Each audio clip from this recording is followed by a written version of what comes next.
Bismillahirrahmanirrahim. Assalamualaikum warahmatullahi wabarakatuh.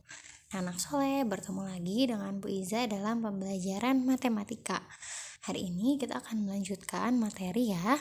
Kalau kemarin kita belajar tentang penjumlahan dan pengurangan bilangan desimal, hari ini kita belajar apa ya? Hari ini kita akan mengenal tentang perkalian bilangan desimal. Nah, salah satu syarat mengerjakan perkalian bilangan desimal ini berarti anak-anak harus berlatih juga untuk mengerjakan perkalian yang biasa. Jadi terus semangat berlatih perkaliannya ya.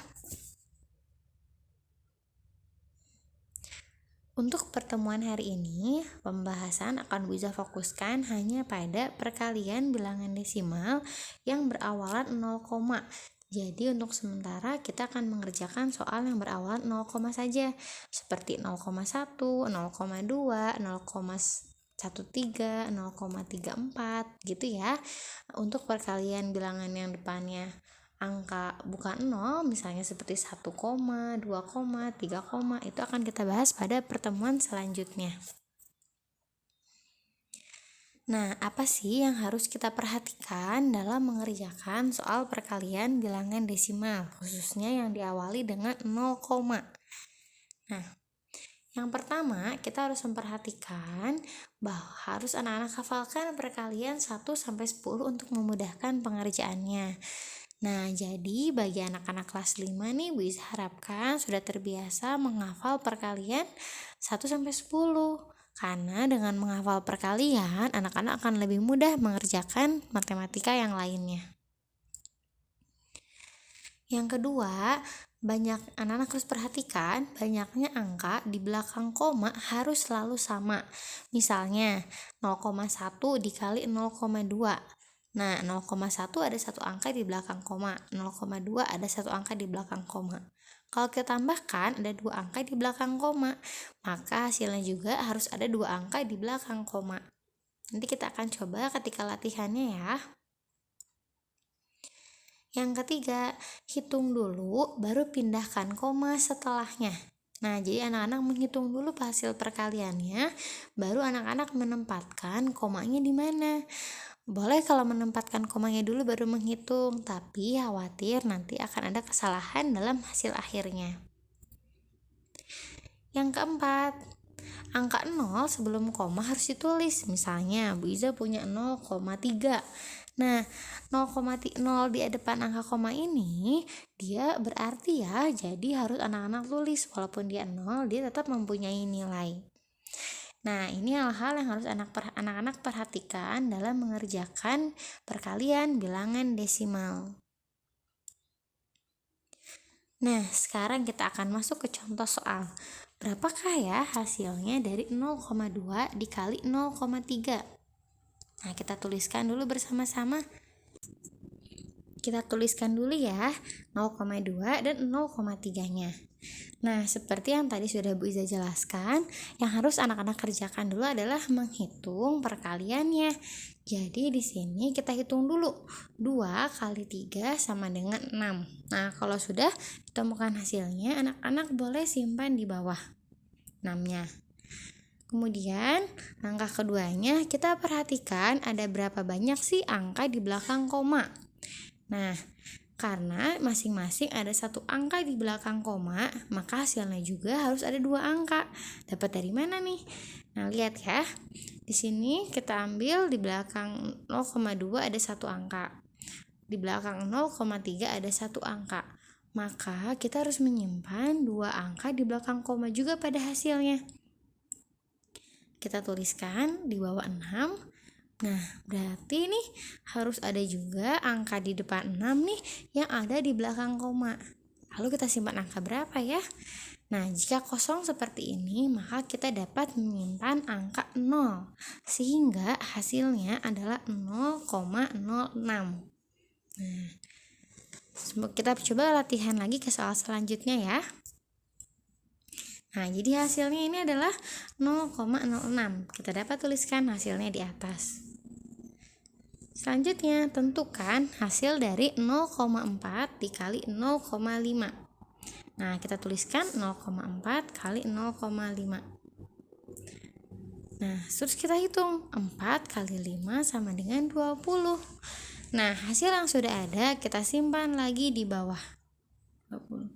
Jika sudah, kita cek kembali komanya. Nah, karena 0,4 ada satu angka di belakang koma dan 0,5 ada satu angka di belakang koma, maka harus ada dua angka di belakang koma. Kita coba tandai ya bilangannya mana saja. Yang pertama adalah angka 4 di belakang koma, kemudian angka 5 di belakang koma. Nah, ada dua ya. Maka hasilnya kita tandai dua angkanya. 1 dan 2. Nah, karena di sini sudah ada dua angka, kita cukup menambahkan 0, saja di depannya. Nah, jadi hasilnya langsung 0,20. Nah, kita dapat tuliskan di atas. Nah, penulisan angka 0 di belakang koma, contohnya pada soal ini, 0-nya bisa kita tulis atau tidak. Tapi berbeda dengan angka 0 di depan koma. Kalau angka 0 di depan koma harus kita tuliskan karena dia berpengaruh pada hasilnya. Kita coba pada contoh soal yang ketiga. 0,6 dikali 0,8. Kita tuliskan ya, 0,6 dikali 0,8. Sama seperti yang tadi, kita coba hitung dulu. 6 kali 8 hasilnya adalah 48. Nah, jika sudah, kita tuliskan 48 di bawah. Kita tandai juga nih tanda banyaknya bilangan di belakang komanya. Ada 1, 2. Nah, hasilnya juga karena sudah ada dua angka ya, 8 dan 4. Cukup kita simpan 0, di depannya. Karena sudah ada dua angka. Jadi kalau belum angkanya kurang, kita harus tambahkan 0. Jika sudah, kita cukup menambahkan 0, saja. Nah, jadi hasilnya adalah 0,48. Bisa kita tuliskan di atasnya 0,48. Soal yang terakhir, tentukan hasil dari 0,11 dikali 0,4. Nah, sama seperti tadi, Ibu Iza akan gunakan cara penulisan ke bawah 0,11 dikali 0,4. Nah, kita coba hitung angkanya ya. Berarti di sini 11 dikali 4. Hasilnya adalah 44. Nah, lalu bagaimana nih? Kita tulis juga sama seperti yang tadi, 44-nya di bawah. Baru kita hitung ada berapa banyak angka yang harus kita ambil di belakang koma. Ada 1. Nah, karena ternyata di sini yang atas ada 2 angka, yang bawah ada 1 angka, maka banyaknya angka di belakang koma harus ada 3 angka. Nah, jadi bisa ya anak-anak kalau misalnya angkanya itu yang pertama ada 2, yang ke bawahnya ada 3, berarti harus ada 5 angka di belakang koma. Nah, ada 1, ada 2, dan ada 3. Maka hasilnya juga kita harus beri 3 angka di belakang koma. Ada 1, ada 2. Nah, ternyata harus ada 1 angka nih yang kita tambahkan agar dia ada 3 angka di belakang koma. Jika kosong seperti ini, maka anak-anak harus tambahkan angka berapa? Angka 0,0. Nah, jadi dapat kita hasilnya ya. Hasilnya adalah 0,044. Nah, kita bisa tuliskan juga di atasnya hasilnya adalah 0,044. Nah, begitu beberapa contoh soal yang bisa berikan pagi ini. Nah, jazakumullah khairan katsiro, anak-anak sudah menyaksikan penjelasan tentang perkalian desimal. Silahkan anak-anak berlatih. Jika ada yang belum dipahami, anak-anak bisa langsung menghubungi Bu Iza. Sekian, assalamualaikum warahmatullahi wabarakatuh.